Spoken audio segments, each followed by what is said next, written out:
Conseil des ministres tenu ce vendredi 11 octobre 2013 dans la salle habituelle de délibération sous la présidence du président de la République, chef de l'État, président du Conseil des ministres. D'importantes mesures administratives et individuelles ont été prises.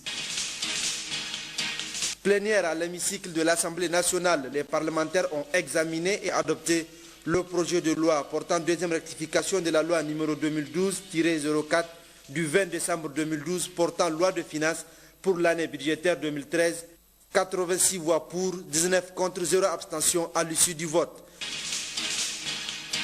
Journée internationale de la jeune fille, le lancement a eu lieu cet après-midi, même par la ministre de la Population, de la Promotion de la Femme et la Protection de l'Enfant.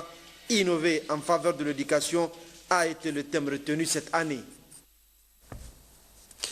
Mesdames et messieurs, bonsoir. Tout d'abord, le Conseil des ministres qui se réunit ce jour, vendredi 11 octobre 2013, dans la salle habituelle de délibération sous la présidence du président de la République, chef de l'État Issoufou Mamadou, président du Conseil des ministres. Après examen des points inscrits à l'ordre du jour, le Conseil a pris d'importantes décisions. Moussa Yahya. Au titre du cabinet du Premier ministre, le Conseil des ministres a examiné et adopté le projet de décret modifiant et complétant le décret numéro 2011-282-PRN-PM-SGG du 11 août 2011 déterminant les attributions du secrétaire général du gouvernement et portant organisation du secrétariat général du gouvernement. Après 2 ans d'application, les réalités observées au quotidien commandent que les dispositions du décret portant attribution et organisation du SGG soient revues afin de prendre en compte certains aspects nécessaires au renforcement de l'efficacité des services. Ce réaménagement concerne les aspects suivants: la création d'1 à 2 postes d'assistants au cabinet du SGG pour accélérer le traitement des dossiers et soigner davantage leur présentation, la création de nouvelles directions au sein de la Direction générale de la législation et du contentieux de l'État. Au titre du ministère de l'Intérieur, de la Sécurité publique, de la décentralisation et des affaires coutumières et religieuses, le Conseil des ministres a examiné et adopté le projet de loi modifiant et complétant l'ordonnance numéro 2010-96 du 28 décembre 2010 portant code électoral. Les modifications introduites par le présent projet de loi portent essentiellement sur 1. Le renforcement des capacités du secrétariat général de la CENI à travers la nomination de 2 adjoints auprès du secrétaire permanent de la CENI, le rehaussement du niveau du recrutement du secrétaire permanent et ses adjoints qui doivent être des cadres de l'administration publique ou de l'administration territoriale de catégorie A1 ou de niveau équivalent. Leurs mandats sont de 5 ans renouvelables. La création effective d'un département administratif, des départements techniques. Ainsi, ces dispositions introduites devraient permettre d'assurer la gestion et la gouvernance de la CENI avant les futures échéances électorales.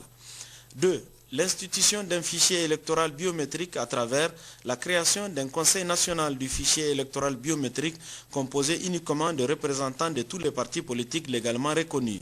La création d'un comité chargé de la mise en place d'un fichier électoral biométrique CFEB composé d'un bureau de 4 personnes et de membres provenant de l'administration et de la société civile. La création au sein du CFEB d'un organe administratif, des organes techniques et des structures décentralisées. L'élaboration d'un guide par le CFEB qui décrit les étapes opératoires de l'élaboration du fichier électoral biométrique. 3. Le vote et la représentation de la diaspora. Le Conseil national de dialogue politique a convenu de la nécessité du vote et de la représentation de la diaspora à l'Assemblée nationale. 4. La participation aux frais électoraux. Le Conseil national du dialogue politique a convenu de la réduction du montant de la caution ou la participation aux frais électoraux. Désormais, la caution par candidat à l'élection du président de la République est ramenée à 10 millions de francs CFA au lieu de 20 millions. Ce projet de loi qui vise à entériner tous ces points de consensus sera transmis à l'Assemblée nationale pour adoption. Au titre du ministère de la Culture, des Arts et des Loisirs, le Conseil des ministres a examiné et adopté le projet de loi portant création d'un établissement public à caractère scientifique, culturel et technique dénommé Musée national Boubou Hama. Le Musée national du Niger, institution culturelle de référence créée en 1959 dans le sillage de l'Institut français d'Afrique, IFAN, a vu le jour à l'initiative de son Excellence Boubou Hama, alors directeur du centre IFAN du Niger. Au terme de la loi numéro 2008-11 du 30 avril 2008, le musée national prit la dénomination de musée national Boubou Hama en hommage à cet illustre homme de culture. Ses objectifs de base étaient l'affirmation de l'identité culturelle, la consolidation de l'unité nationale, la sauvegarde et la valorisation des techniques artisanales traditionnelles, l'action éducative et sociale à travers la formation professionnelle et technique des jeunes. Resté sans personnalité juridique jusqu'en 1990, le musée national Boubou Hama a été érigé par la loi numéro 90-25 du 28 décembre 1990 en établissement public à caractère administratif doté de la personnalité morale et de l'autonomie financière. Mais avec l'adoption de l'ordonnance numéro 99-34 du 27 août 1999 portant régime des établissements publics à caractère scientifique, culturel et technique et l'évolution dans le domaine muséographique et muséologique, un changement du statut juridique du musée national Boubou Hama s'est avéré nécessaire. Le présent projet de loi portant création d'un établissement public à caractère scientifique, culturel et technique dénommé Musée national Boubou Hama s'inscrit dans cette optique. En effet, il confère désormais au musée national Boubou Hama, entre autres missions, celle d'entreprendre des recherches dans son domaine de compétences, assurer la formation technique et l'éducation permanente des jeunes à travers le centre éducatif et le centre artisanal, contribuer à l'expertise des collections et des objets muséologiques, appuyer toute personne physique ou morale dans la conception et la réalisation des musées, contribuer à la protection, à la conservation et à la mise en valeur du patrimoine culturel national. Enfin, le présent projet de loi vient élargir l'assiette des ressources du musée national Boubou Hama. Ce projet de loi sera transmis à l'Assemblée nationale pour adoption. Mesures nominatives. Le Conseil des ministres a examiné et adopté les mesures individuelles suivantes. Au titre du ministère des Transports, M. Moussa Labo est nommé directeur de la météorologie nationale. Au titre du ministère de l'enseignement supérieur, de la recherche et de l'innovation, M. Abdurrahman Alou Himadou est nommé directeur de cabinet du ministre de l'enseignement supérieur, de la recherche et de l'innovation. Au titre du ministère de la Santé publique, M. Alzouma Issifi Dari, titulaire d'une maîtrise en droit privé, est nommé directeur de cabinet du ministre de la Santé publique. M. Aljouma Nyandou Seydou, inspecteur principal du Trésor, matricule 60 758-E, est nommé directeur des ressources financières et du matériel au ministère de la Santé publique.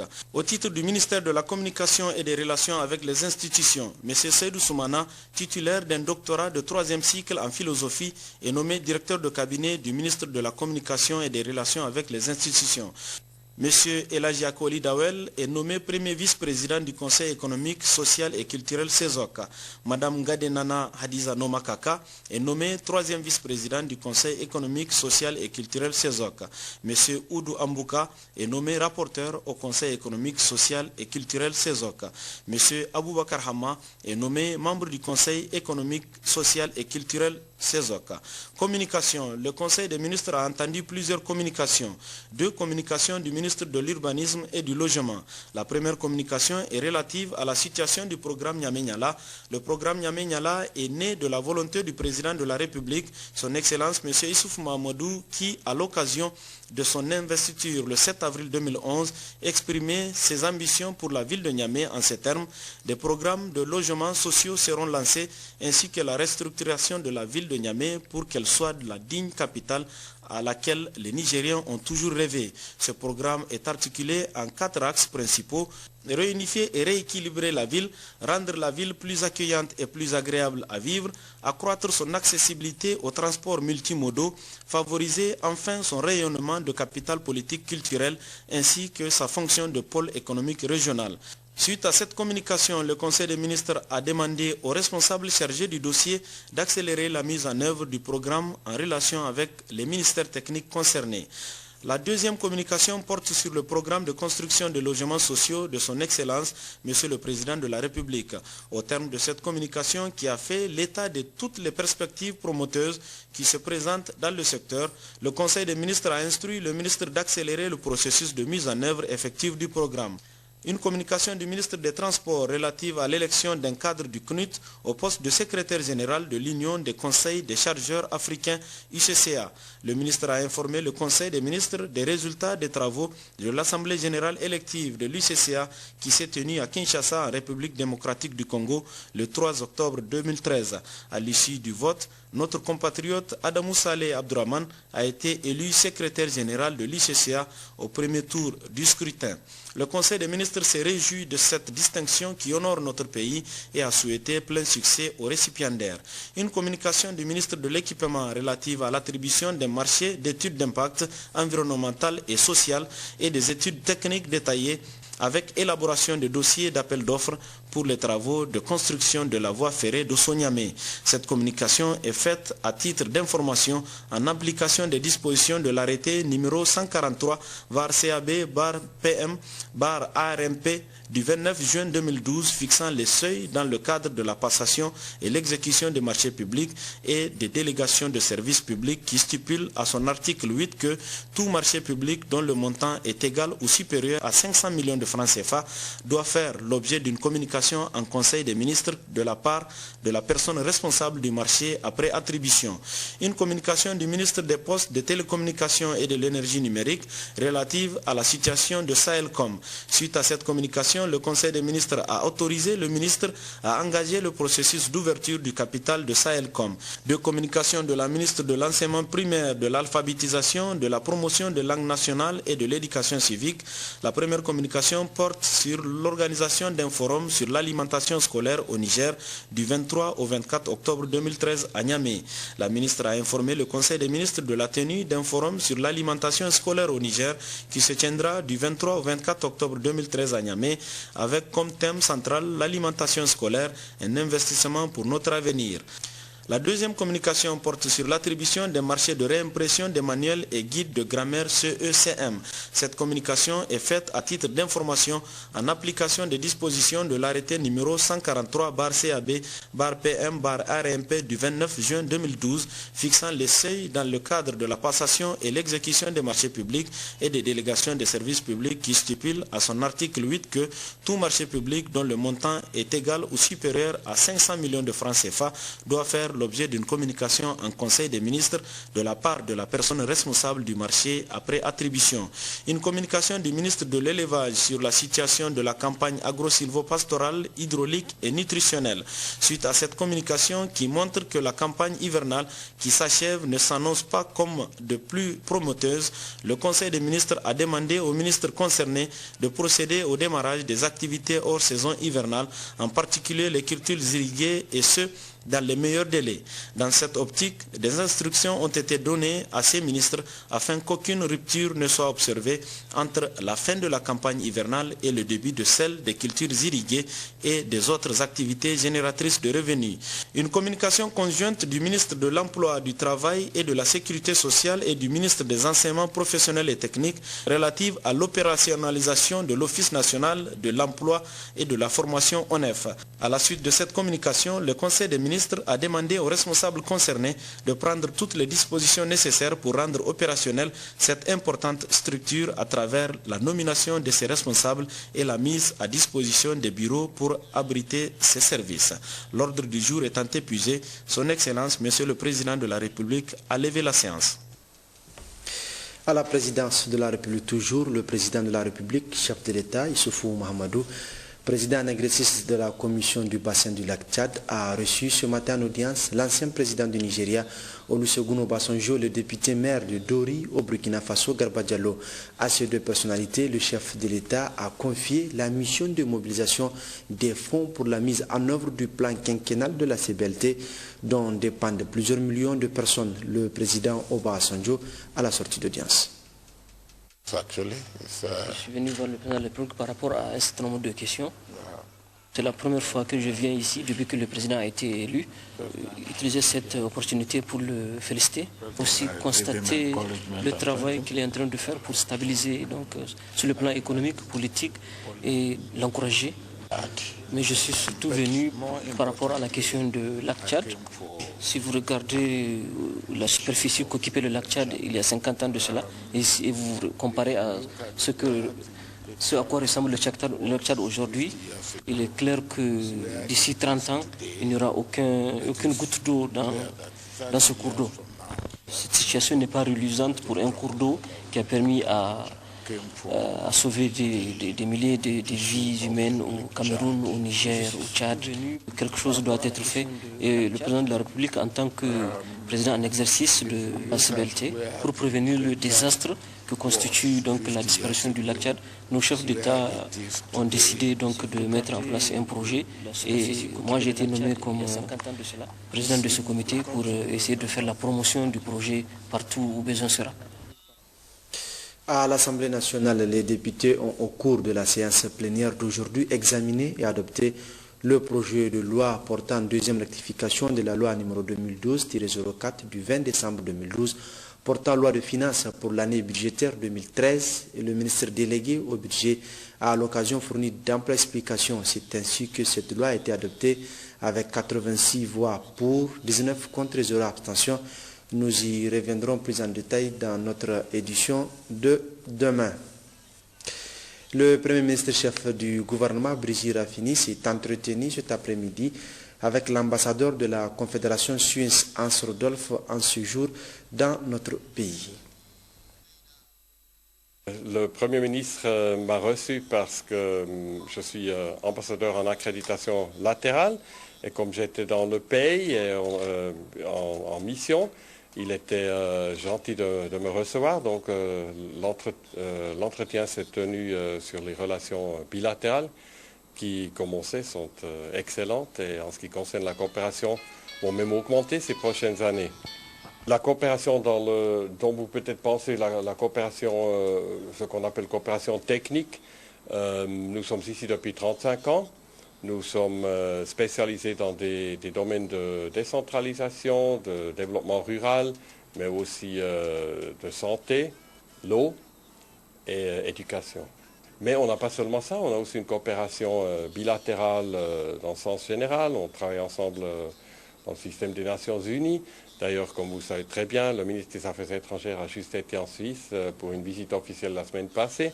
Des deux côtés, j'ai vu le ministre plus tôt cette semaine, et aussi mes collègues à Berne. Tout le monde m'a dit que ça s'est déroulé très très bien, ce qui prouve que nos relations sont vraiment excellentes.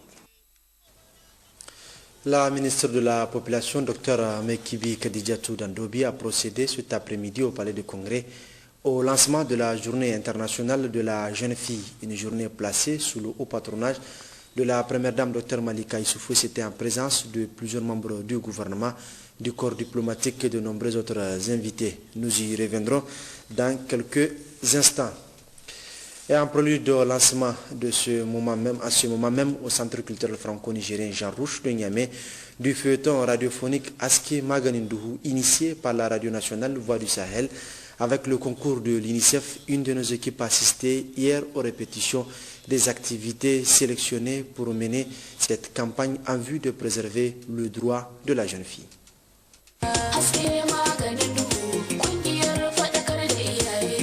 Haske Magnidou, autrement dit, la lumière, un remède contre l'ignorance.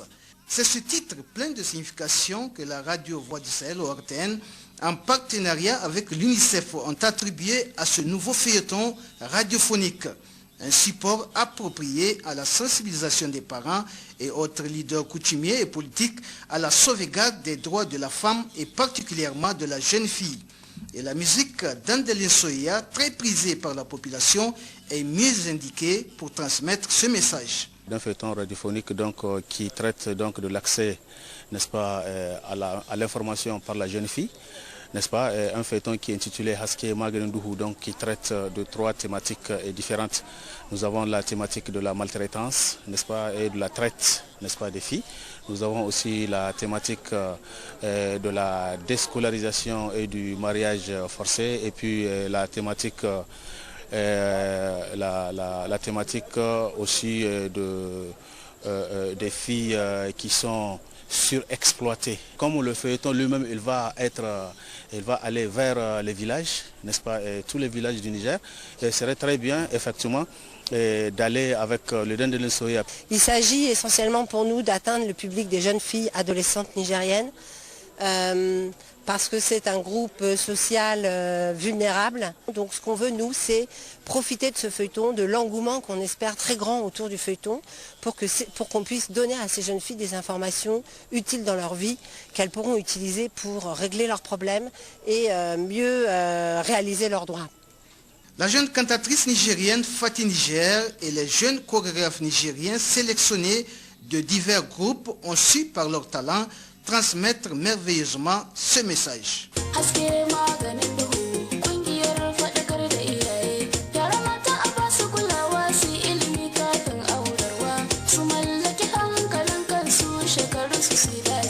Ma'anar wannan wasan shine an shirya shi ne saboda mata, kuma ya kamata a ce tunda taro ne na mata kuma an yi shi ne akan mata saboda ingancin su da martabar su da daukakar su da abubuwa da suka kunshi muhimmanci akan mata, to ya kamata gaskiya kowace mace ta zo ta kalla.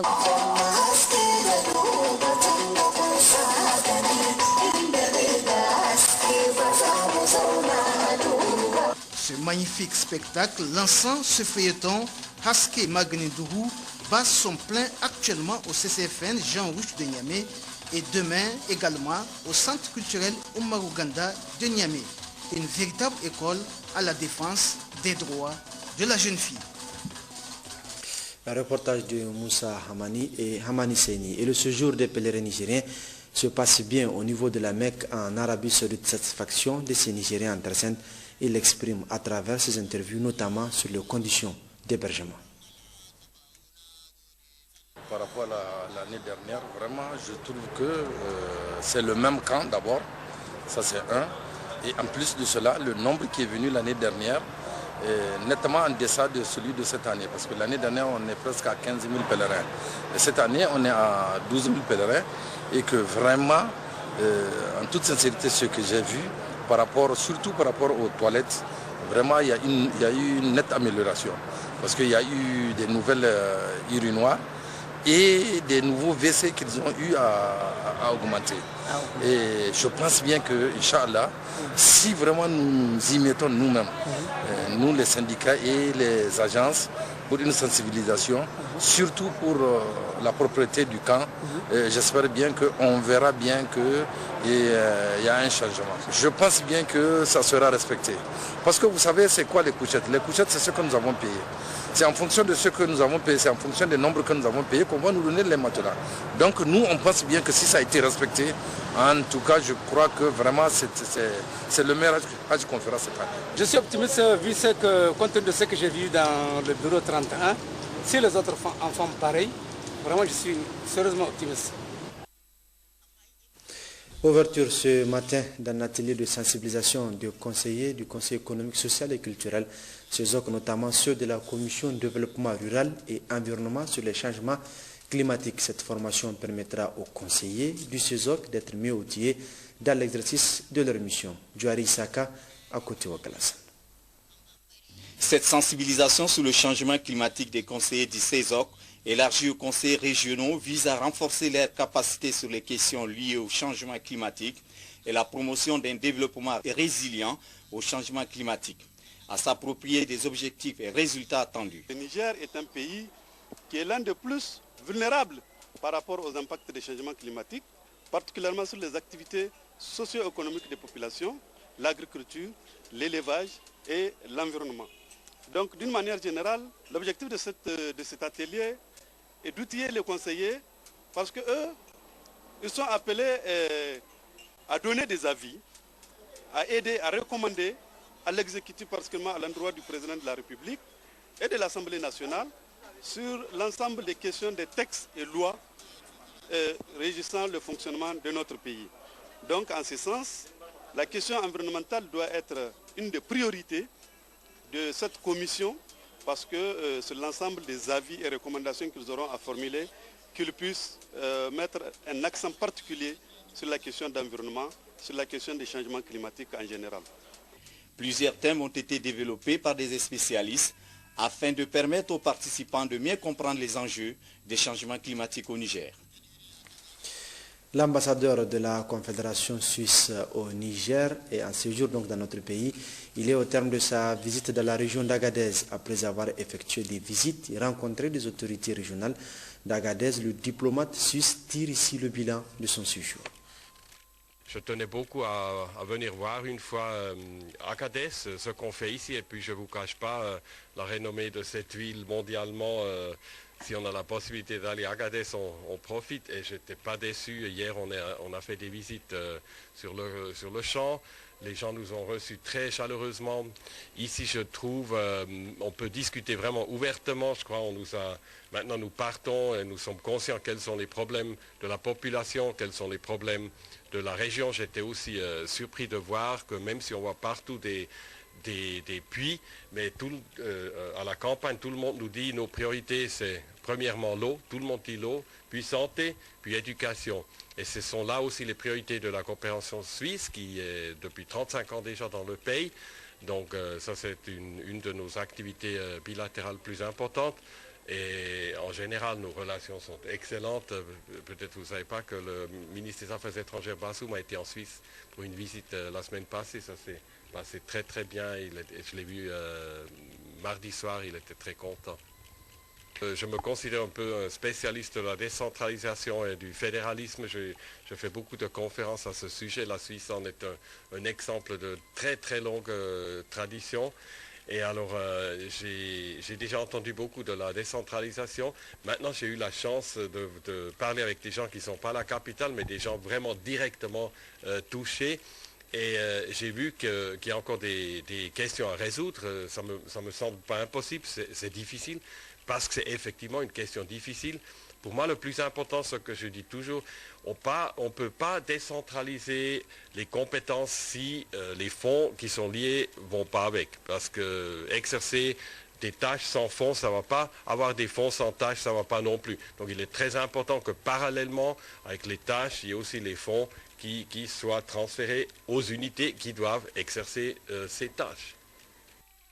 L'atelier de réflexion sur la stratégie d'éradication de la fistule obstétricale au Niger a clos ses travaux hier après-midi à Niamey. Les résultats attendus de cet atelier ont été atteints. Dima Chetea, Askou Jibrilla. Cet atelier avait pour objectif de faire le point de la situation de la lutte contre la fistule obstétricale, d'identifier les forces et les faiblesses et les défis, ainsi que les opportunités en vue de proposer des solutions au ministère de la Santé publique dans le but d'éradiquer la fistule au Niger. La rencontre de Niamey a permis d'élaborer une feuille de route pour la lutte contre la fistule obstétricale pour la période 2013-2015. Dans les différents domaines de la stratégie nationale, la prévention, le traitement, la formation et la réinsertion socio-économique ont été discutés avec les différentes parties prenantes. Les normes et approches par domaine sont harmonisées, ainsi que les accords sur les nouvelles orientations politiques en matière de prévention, de traitement des cas incurables, de réinsertion sociale et de formation sont validés. Ce qui a permis l'élaboration d'une feuille de route pour la fistule obstétricale 2013-2015 au Niger. Vous conviendrez avec moi que tous nos partenaires doivent se mobiliser toutes les énergies et les ressources nécessaires pour que notre pays soit au rendez-vous de 2015, plus particulièrement pour l'atteinte de l'OMD 5. L'UNFPA s'engage à mobiliser des fonds en faveur de l'éradication de la fistule au Niger. Moi, je m'engage certainement, si nous avons un grand plan, nous pouvons essayer de mobiliser les fonds. Et moi, je suis prête à mettre le paquet avec un bon justificatif en béton armé pour chercher les fonds là où on peut les trouver. Vraiment. Il faut noter qu'il a été évoqué que le passage à l'échelle des activités de prévention, de traitement et de réinsertion socio-économique est à la fois un défi énorme et un gage de réussite de la campagne mondiale pour l'éradication de la fistule obstétricale. La ministre de la Population, Dr Mekibi Kadijatou Dandobi, a procédé cet après-midi même au Palais de Congrès au lancement de la journée internationale de la jeune fille, une journée placée sous le haut patronage de la première dame Dr Malika Issoufou, marraine de la campagne 2015 c'est demain, Agir pour l'éducation. C'était également en présence de plusieurs membres du gouvernement du corps diplomatique et de nombreux autres invités. Guima Tchetea, Sani Issoufou. La présence remarquée de la première dame Dr Malika Issoufou à cette importante cérémonie témoigne son engagement en faveur de l'éducation de la jeune fille au Niger. En procédant au lancement de cette journée, la ministre de la Population a à cette occasion indiqué qu'au Niger, les autorités de la 7e République déploient des efforts en faveur de l'éducation de la jeune fille. Les autorités de la 7e République déploient d'importants efforts pour améliorer l'éducation des enfants du Niger en général et celle des jeunes filles en particulier. En effet, en 2 ans d'exercice de pouvoir, au moins 3207 classes ont été construites. 7000 enseignants, 138 instituteurs ont été formés.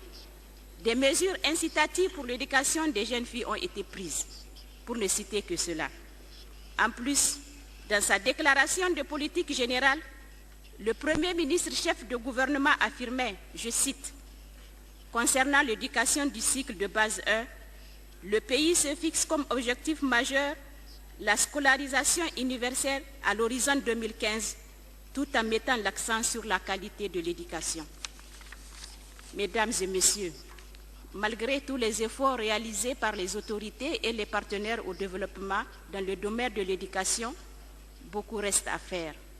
Cette année, la Journée internationale de la fille sera consacrée à l'innovation pour l'éducation des filles dans le domaine du partenariat des politiques, de l'utilisation des ressources, de la mobilisation communautaire, surtout de la participation des jeunes eux-mêmes. Le thème retenu cette année est « Innover en faveur de l'éducation de la jeune fille ».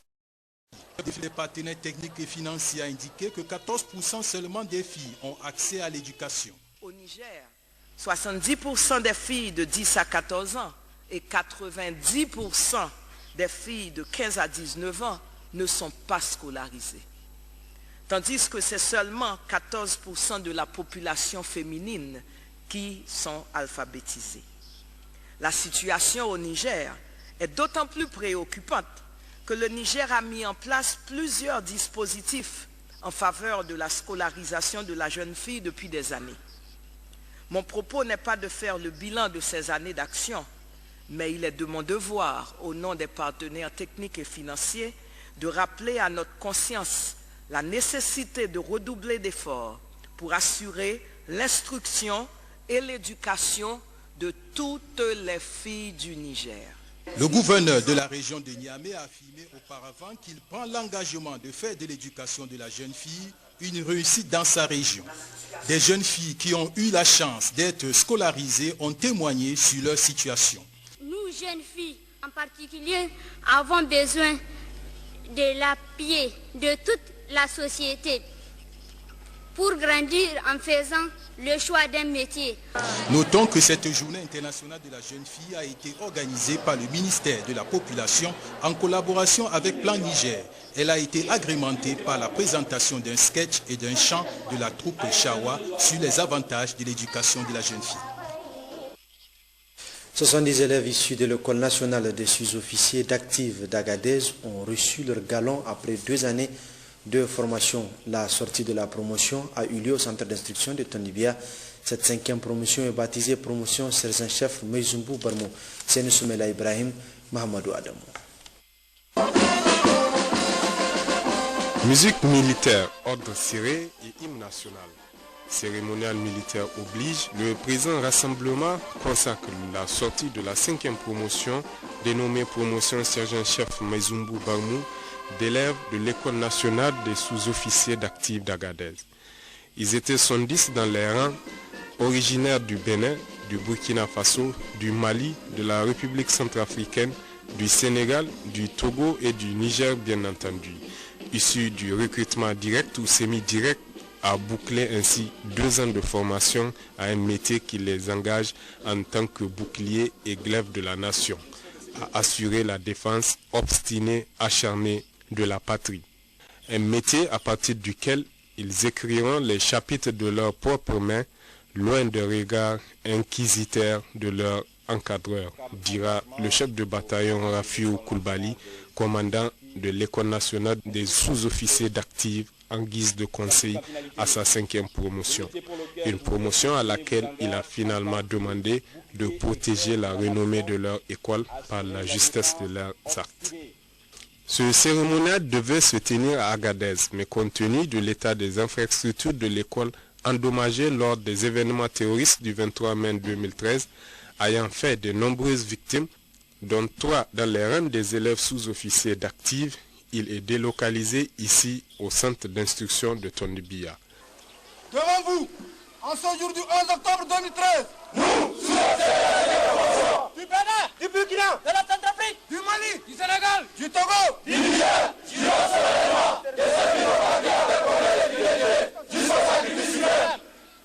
Dans son adresse, le chef d'état-major n'a pas pu s'empêcher d'évoquer ce douloureux événement. Jeune sous-officier de la promotion, sergent-chef Mezumbu Barmou, sachez que le métier des armes exigera de chacun de vous un engagement entier au service exclusif de la nation. Inspirez-vous du courage au combat dont les soldats nigériens ont toujours fait montre. Vous avez été formés pour animer, persuader, entraîner et convaincre vos hommes. Partout où le devoir vous appellera, ne vous obstinez pas à dire à vos hommes tout simplement en avant, mais plutôt suivez-moi, avec toujours en ligne de mire la mission d'abord.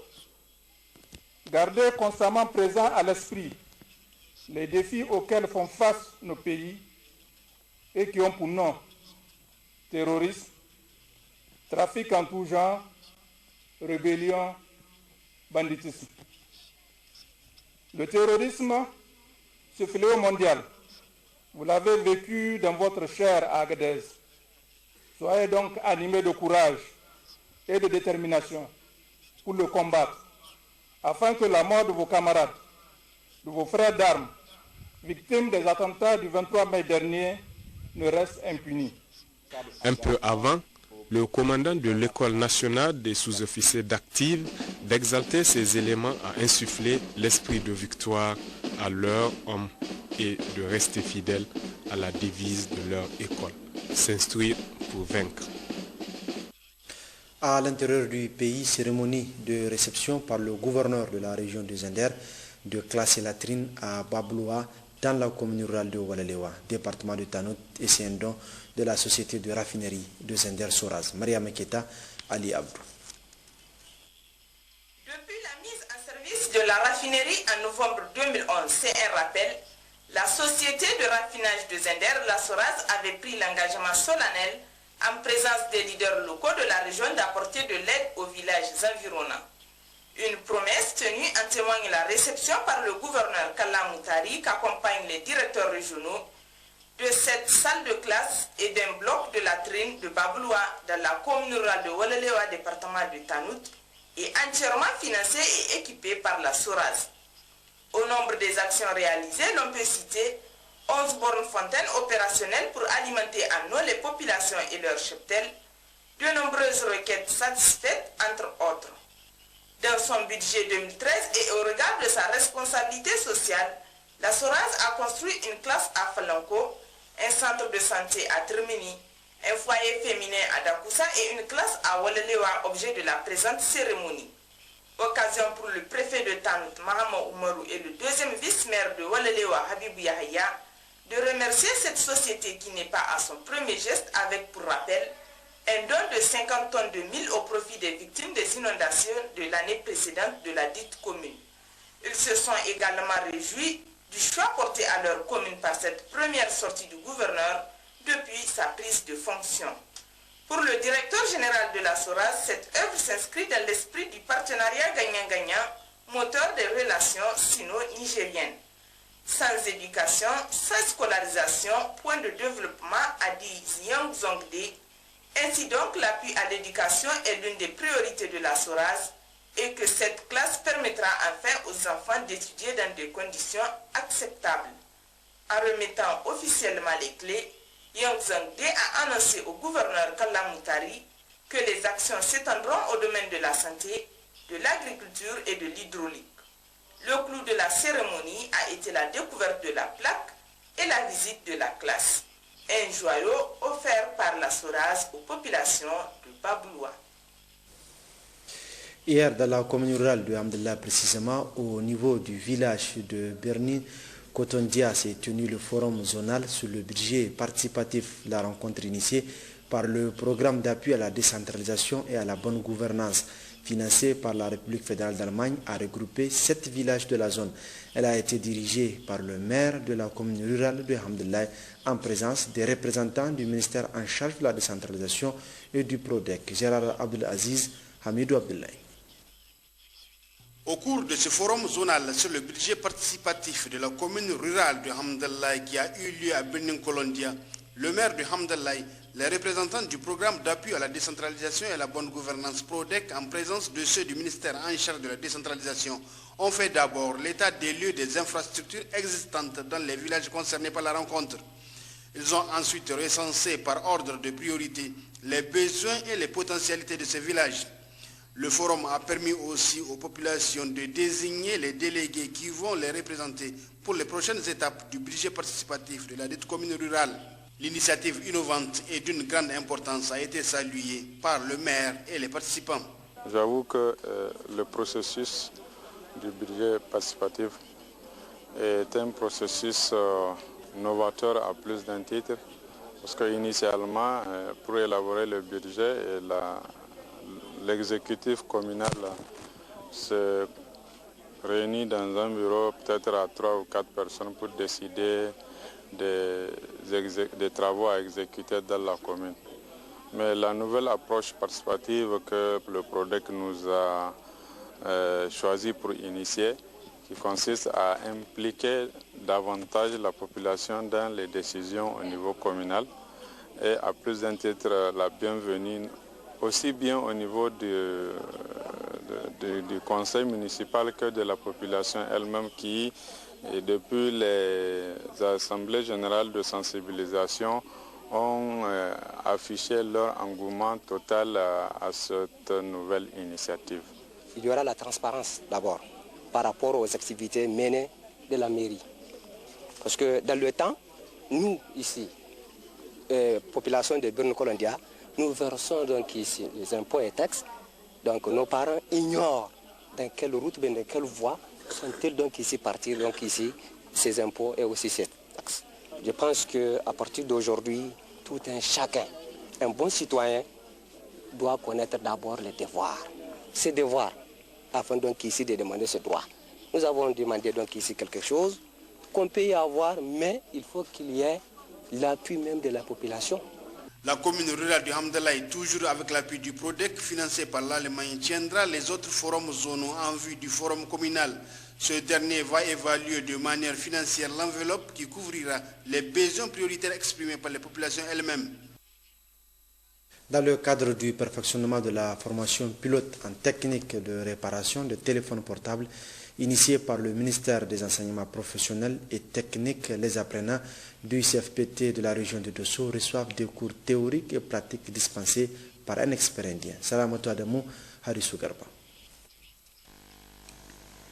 Il convient de rappeler que le ministère des Enseignements professionnels et techniques a initié cette formation pilote en réparation des téléphones cellulaires dans 3 centres d'apprentissage pour l'insertion professionnelle des jeunes afin de réduire le chômage et le sous-emploi. Elle s'inscrit aussi dans leur mission d'assurer la formation continue des agents et employés du secteur public et privé. Le CFPT de Dosso est l'un des centres pilotes.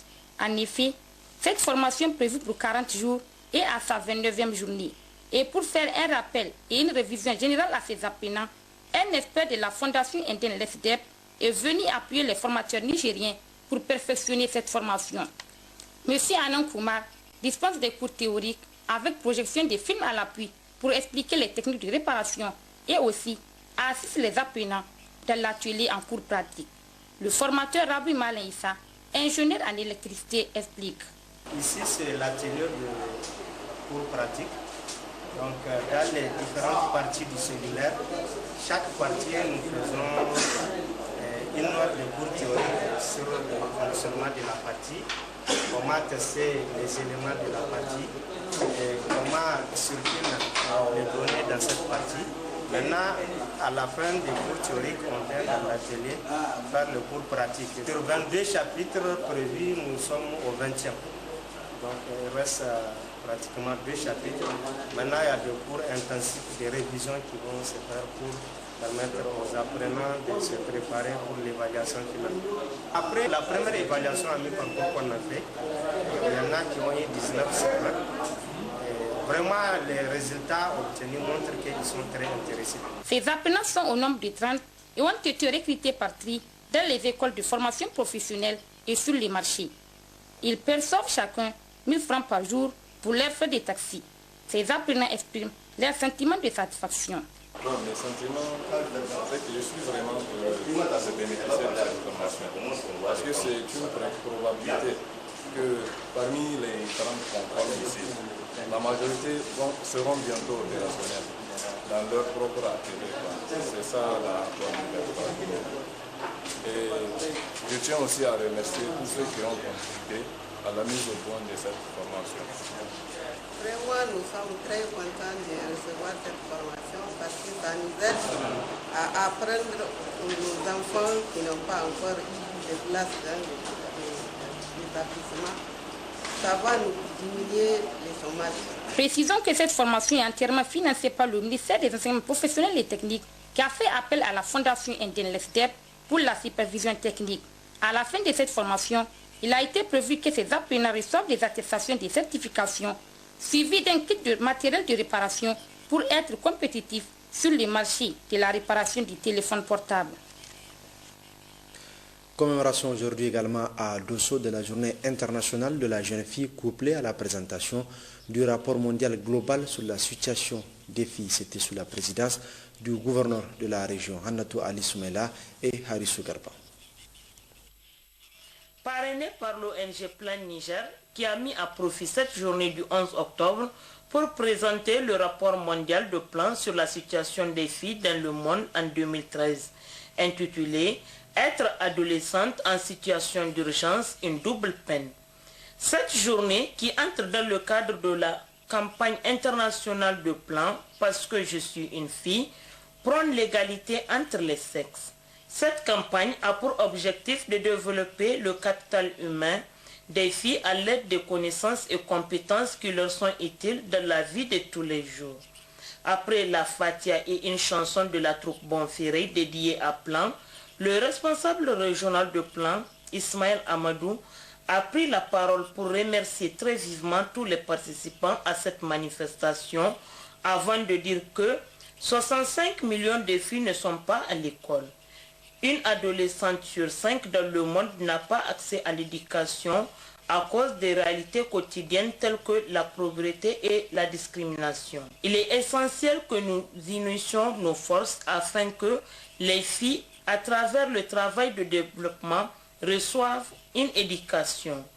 Quant au gouverneur de la région de Dosso, M. Seydou Ali Zatao, il interpelle les parents à prendre conscience et surtout d'être responsable en face de l'éducation des filles au même titre que les garçons. Nous devons veiller à ce que chaque mère et chaque père prennent conscience des responsabilités qui sont les leurs face à l'éducation des filles au même titre que les garçons. Pour ma part, je m'engage ici et maintenant à soutenir le plan Niger dans sa noble mission, celle de garantir une éducation de qualité aux filles. Cela passe nécessairement par le respect des droits à la santé, à l'éducation, à la protection, des domaines qui sont au cœur des actions que nous devons mener pour faciliter la mise en œuvre des actions initiées au bénéfice de tous les enfants et particulièrement des filles, aux filles de croire en elles et devenir des actrices potentielles au développement de leur pays. Cette cérémonie a été caractérisée par la remise des prix et matériels de couture aux meilleurs élèves qui se sont fait distinguer au cours de l'année scolaire précédente et aux apprenants des centres de formation de la ville de Dosso, suivi de la présentation du rapport mondial de Plan Niger sur les filles. Et en prélude à la célébration de l'Aïd el-Kébir, la fête de Tabaski, la société nigérienne de charbon d'Anou à la Reine, Sonichar, à travers ses actions sociétales, a fait don cette année de moutons aux patients du centre hospitalier régional d'Agadez et aux détenus de la maison d'arrêt de la ville. Hachim Mohamed pour le détail et Nassir Nakakali. Il s'agit de 8 gros moutons, un appui de la Sonichar destiné aux malades admis au CHR d'Agadez et les détenus de la prison civile. L'opération a démarré par le centre hospitalier régional d'Agadez. En livrant cet appui à la directrice du dit centre, Dr Salamatou Samna, le conseiller du directeur général de la Sonichar, M. Kiassa Youssoufou, a indiqué que cette action s'inscrit dans le cadre de la responsabilité de la Sonichar. Cette action est une énième qui se situe dans le cadre des responsabilités sociétales de la Sonichar. Le DG de la Sonichar, M. Al-Kabous Moussana, tient à répondre présent chaque fois que besoin se fait sentir dans ce cadre pour perpétuer la tradition. En son nom et au nom de tous les agents de la Sonichar, permettez-moi de souhaiter bonne fête à tout le personnel du centre hospitalier d'Agadez, aux malades et à tous les Nigériens en général. Au nom des bénéficiaires, la directrice du CHR d'Agadez a vivement remercié la Sonichar pour cet appui hautement social. Par ma voix, en tout cas, le centre hospitalier régional et les malades en particulier vous remercie vivement pour ce don. Donc ces moutons que vous venez de nous donner, nous allons les égorger au nom de tous les malades qui sont couchés, qui ne peuvent pas faire le sacrifice pour que vraiment Allah puisse accepter le sacrifice. On vous remercie vivement et on sait que la Sonichar est toujours avec vous. Et par ma voix, vraiment, il faut envoyer tous nos remerciements au DG qui n'a pas pu faire le déplacement.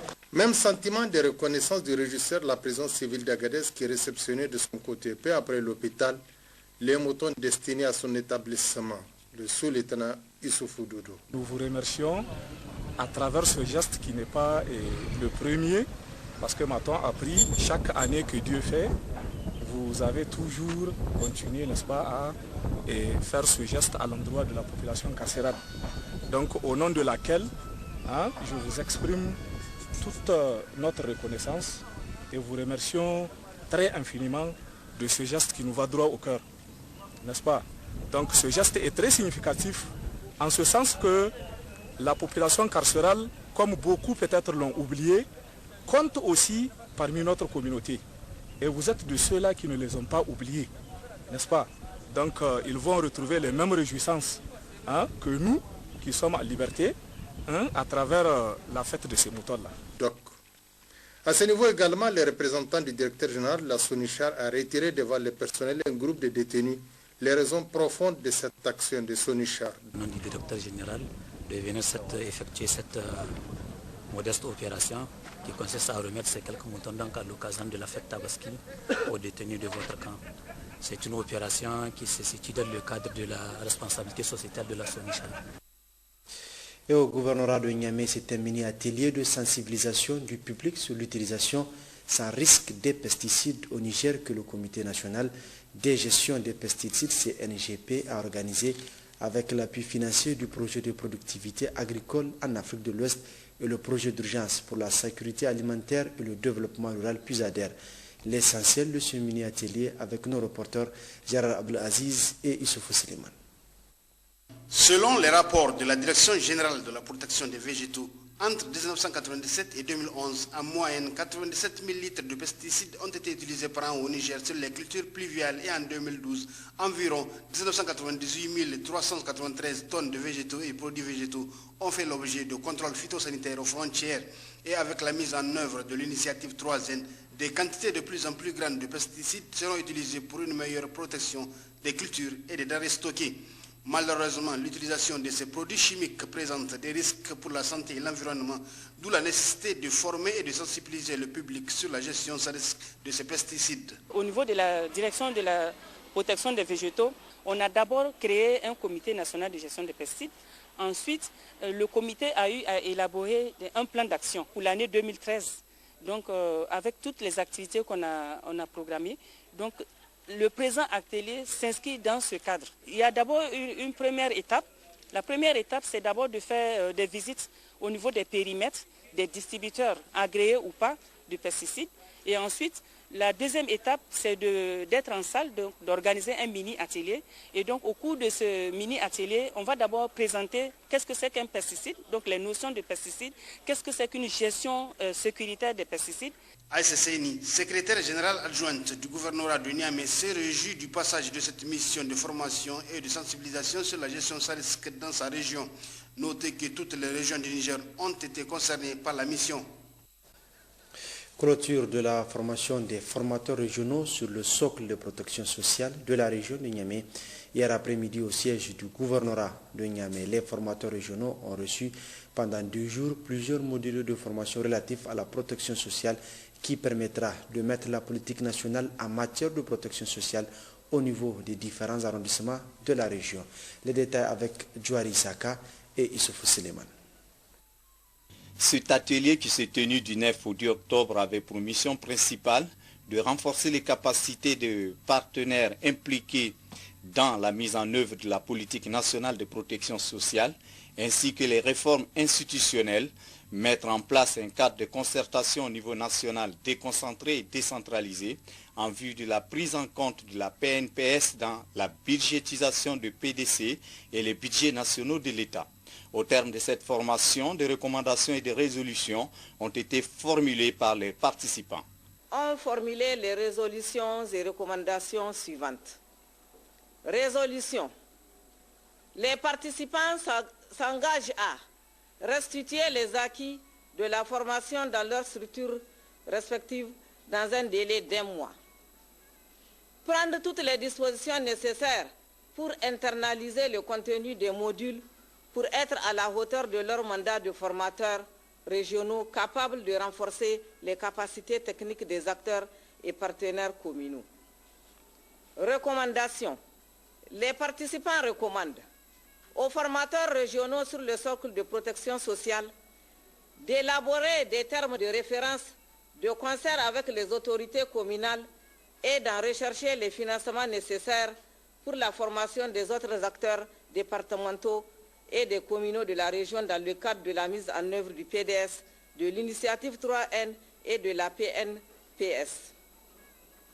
De renforcer le réseau des formateurs régionaux sur la promotion du socle de la protection sociale en vue d'accélérer l'accès à la couverture universelle de soins et des services essentiels de qualité.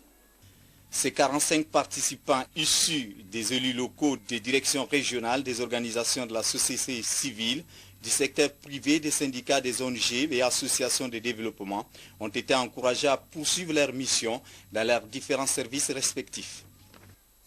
Toujours au niveau de la capitale, l'opérateur international de transfert d'argent Western Union, à la faveur du mois béni de Ramadan, a procédé à la remise de l'eau des cadeaux à ses représentations au Niger. Suivons à cet effet le public reportage. Un des leaders du transfert d'argent dans le monde, avec à la clé un succès reconnu de tous, la compagnie Western Union ne tarit pas d'initiative. Elle aborde la dynamique d'entreprise sociale avec une vision solidaire. Le samedi 27 juillet 2013, à la place Toumo de Niamey, l'ensemble des communautés de l'UEMOA, représentées par leurs associations respectives, a été convié à une grande cérémonie de remise de l'eau par l'opérateur international de transfert d'argent à la faveur du mois béni de Ramadan. Cet instant a été une occasion pour Western Union et tous ses partenaires bancaires de communiquer à toute la population vivant au Niger sa nouvelle tarification pour l'envoi d'argent à travers tous les pays de l'UEMOA.